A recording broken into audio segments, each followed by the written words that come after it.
Hey guys, it's your boy Maliki. And let me tell you, I've been digging deep, like really deep into something that's seriously messed up, like chills down your spine messed up. We're talking about cults, you guys, cults. I know what you're thinking, cults? Isn't that like a 70s thing? Oh no, my friends, cults are alive and well, and they're thriving right here in the good old US of A. And guess what? We're going straight to the heart of it all. Arizona, baby. Arizona's always been this, like, mysterious place, right? Deserts, aliens, that whole vibe. But you know what's even more mysterious? The cults that call this place home. We're talking about groups with their own rules, their own leaders, and sometimes their own really weird beliefs. So buckle up, buttercups, because we're about to take a wild ride through 6 of Arizona's most secretive and honestly kind of terrifying cults. Get ready for some serious drama, some shocking revelations, and maybe even a few conspiracy theories along the way. Let's do this!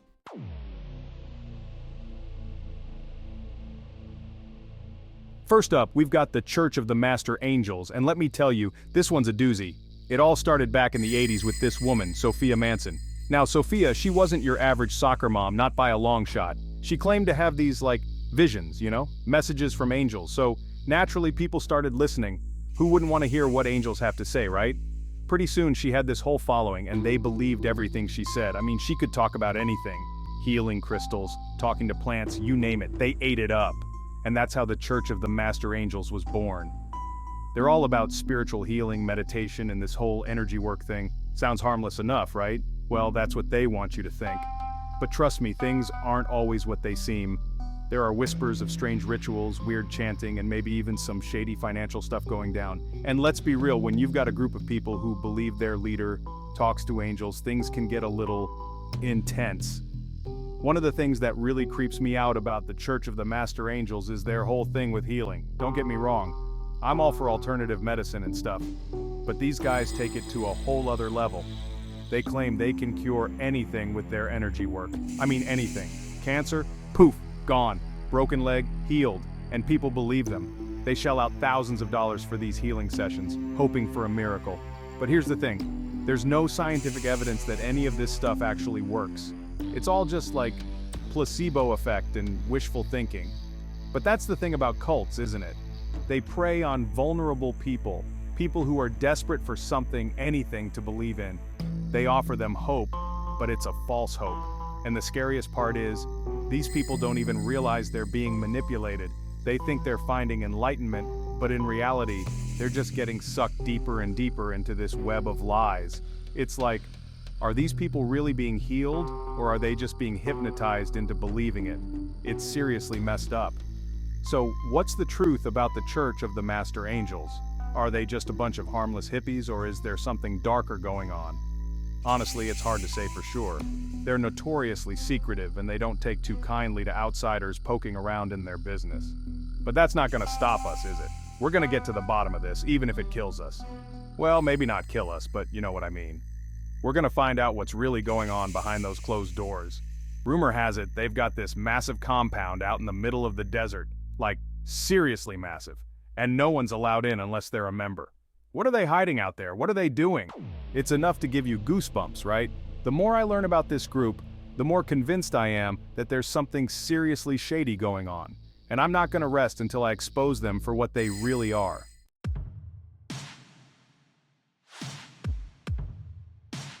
Okay, so we've talked about angels, now let's talk about trees. No, seriously, our next group is called the Earth Warriors, and these guys are all about saving the planet, which, like, I'm down with saving the planet and everything, but these guys take it to a whole other level. We're talking like full-on eco-warrior status. The Earth Warriors were founded back in the 90s by this guy, Jack Taylor. Think like a cross between Bear Grylls and Greta Thunberg, but with a little bit of a crazy glint in his eye. He preached about the evils of pollution, the dangers of climate change, and the importance of living in harmony with nature. Now on the surface, that all sounds pretty good, right? Who doesn't want to protect Mother Earth? But the Earth Warriors, they don't just want to recycle and plant trees. They want to dismantle the entire system. They believe that modern society is inherently destructive, and that the only way to save the planet is to go back to a more primitive way of life. And that's where things start to get a little intense. We're talking about radical environmental activism, direct action protests, and maybe even a little bit of eco-terrorism thrown in for good measure.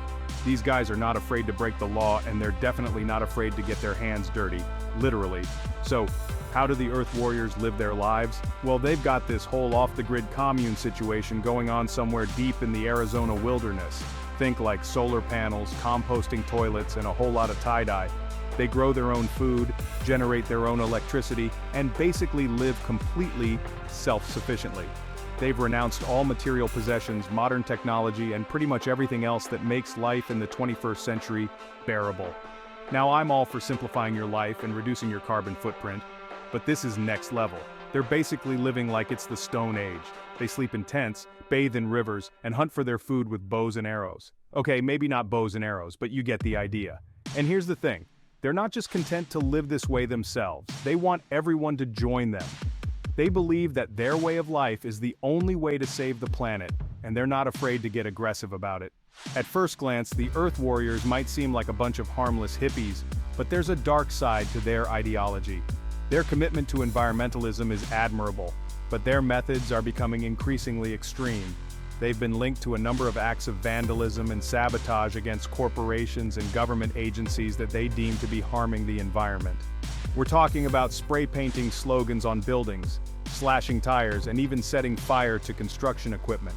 And it's not just property damage. They've also been known to harass and intimidate people who don't share their beliefs. They've disrupted public events, blocked access to logging sites, and even threatened violence against those they see as enemies of the environment. So, are the Earth Warriors just a group of passionate activists trying to make a difference, or are they a dangerous cult willing to resort to violence to achieve their goals?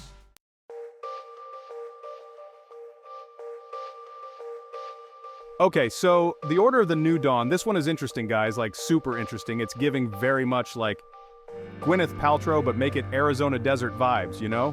So it all starts with this woman, Rachel Lee. Apparently she was like this total boss babe, super successful entrepreneur, had it all, right? But then she had this like total spiritual awakening, you know, like you do.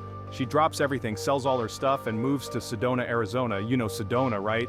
Vortexes, crystals, aliens, the whole 9 yards. And that's where she starts the Order of the New Dawn. It's all about like unlocking your inner potential, finding your truth, that kind of stuff, but like in a very Instagrammable way. Now, on the surface, the Order of the New Dawn seems pretty harmless. They do yoga, meditation, they talk about mindfulness and self-love. Like, who doesn't love a little self-care, right? But some people say there's a darker side to the group. They say Rachel Lee is super controlling, that she manipulates her followers, and that she's basically just in it for the money. There are even rumors of these like intense initiation rituals where you have to like give up all your possessions and cut ties with your family. I mean, that's a little intense even for me. And the whole thing just gives me this weird vibe, you know, like, are they really about self-empowerment, or is it something more sinister? I don't know, guys, it's just creepy. I tried reaching out to Rachel Lee and the Order of the New Dawn for a comment, but like, surprise, surprise, they totally ghosted me. Which honestly just makes the whole thing even more suspicious, right? Like, what are they hiding? What don't they want us to know? I guess we'll just have to keep digging for answers. But in the meantime, if you see a group of people in white robes doing yoga in the desert, just like, maybe steer clear, you know? Okay, let's move on to the next group, because this is about to get even crazier.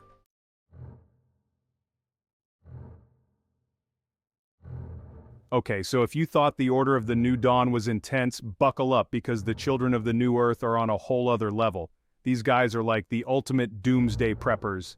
They believe that the world is about to end like any minute now. And they're preparing for it by, well, living in the middle of nowhere. We're talking like off-the-grid, self-sufficient, living in bunkers kind of stuff. They grow their own food, they collect rainwater, they even have their own homemade weapons. And the leader of this whole operation, a guy named Michael Brown. So Michael Brown is like this super charismatic dude, but also kind of intense, like really intense. He claims to have had a vision, like a message from God telling him that the end is near, and he's convinced that he's supposed to lead his followers, the children of the new earth, to safety when the world goes to hell in a handbasket. They have all these rules and regulations like no technology, no contact with the outside world, and everyone has to contribute to the community. And let me tell you, the things these people believe, it's like straight out of a horror movie. I managed to find some footage online of someone who actually infiltrated the Children of the New Earth compound, and let me tell you, it was chilling. The kids were all wearing matching clothes, they were being homeschooled, and they were being taught all this crazy stuff about the apocalypse. It was like something out of a cult documentary, you know? The ones where everyone's wearing matching robes and drinking the Kool-Aid. It was giving me Major Jonestown vibes, and the scariest part, no one really knows how many people are actually living in that compound. It could be hundreds, it could be thousands, it's terrifying.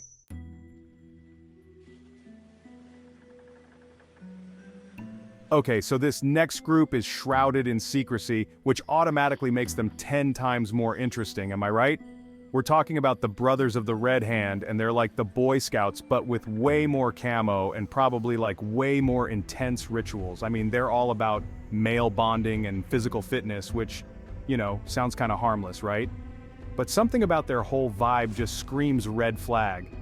They were founded by this guy, Alex Jones, who, let's be real, is a whole other rabbit hole we could go down. They're super secretive about their activities, and they're always disappearing into the Arizona wilderness. Like, what are they doing out there? Building fires, chanting, sacrificing squirrels? I need to know. Some people say they're just a harmless group of dudes who like to play soldier in the woods, but others whisper about strange initiations and this almost cult-like devotion to their leader. Honestly, the more we dig, the creepier it gets. We tried reaching out to them for a comment, you know, just to get their side of the story, but surprise, surprise, they totally ghosted us. So, like I was saying, these Brothers of the Red Hand are seriously tight-lipped about their whole thing. It's like trying to get secrets out of a vault guarded by like 1,000 ninjas. But you know me, I can't resist a good mystery. I started digging around online, scrolling through forums, and let me tell you, the internet is a treasure trove of conspiracy theories when it comes to groups like this. Apparently, some people think they're involved in some kind of like doomsday prepping, stockpiling weapons and supplies for the end of the world. Others think they're just a bunch of guys trying to escape their wives and responsibilities, which, honestly, I kind of get. But still, there's this underlying feeling that there's more to it than meets the eye. It's like, are they harmless weekend warriors or are they something more sinister? I'm getting chills just thinking about it. Maybe we should send someone undercover, like, pretend to be interested in joining. Oh my god, that would be amazing content, but also like low-key terrifying. Okay, so we may not have all the answers about the Brothers of the Red Hand, but one thing's for sure, they're definitely one of the most intriguing groups we've covered so far. They've got all the elements of a classic cult, the charismatic leader, the secrecy, the isolation. It's like something straight out of a horror movie, but like in real life. And the fact that they're so difficult to pin down just makes them even more fascinating, you know? It's like, what are they hiding? What are they so afraid of? I'm dying to know. Maybe one day we'll have the answers, but for now the Brothers of the Red Hand remain a mystery, lurking in the shadows of the Arizona desert. I don't know about you guys, but I'm officially creeped out. But, like, in a good way.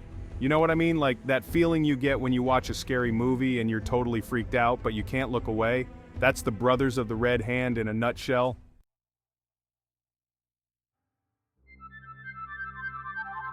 Alright, so moving on from the testosterone-fueled world of the Brothers of the Red Hand, we arrive at something completely different, the Sisters of the Moon. And let me tell you, these ladies are all about embracing their feminine energy.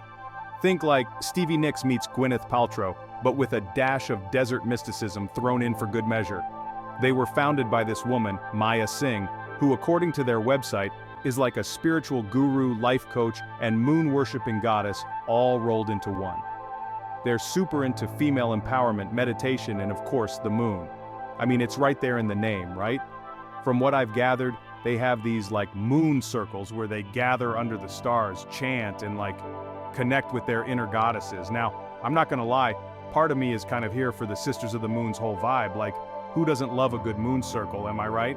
Plus, their Instagram aesthetic is on point. Think like flowy dresses, flower crowns, and those like crystal grids that everyone's obsessed with these days. But then again, there's a part of me that's like, okay, but how much does it cost to join this spiritual girl gang? Like, are we talking monthly membership fees, mandatory crystal purchases, that kind of thing? Because my bank account is not prepared for that level of enlightenment. But seriously though, the Sisters of the Moon seem to have created this really supportive community for women, which is awesome. However, just like with any group, there are always going to be whispers and rumors.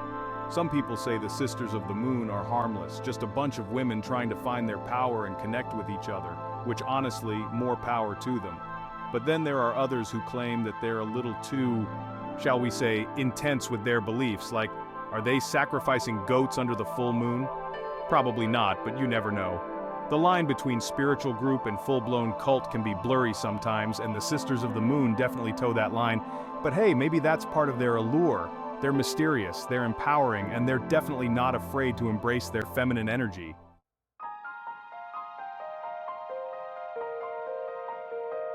Well, there you have it, guys. 6 of Arizona's most fascinating and maybe a little bit terrifying cults. From the angel channeling to the doomsday prepping, the eco-warriors to the moon-worshipping goddesses, Arizona's got it all. Thanks for watching, and I'd love to hear your thoughts on cults in Arizona. Have you had any personal experiences with cults? Or do you know someone who has been involved with one? Let me know in the comments below. Don't forget to check out my other videos on related topics, and I'll catch you in the next one.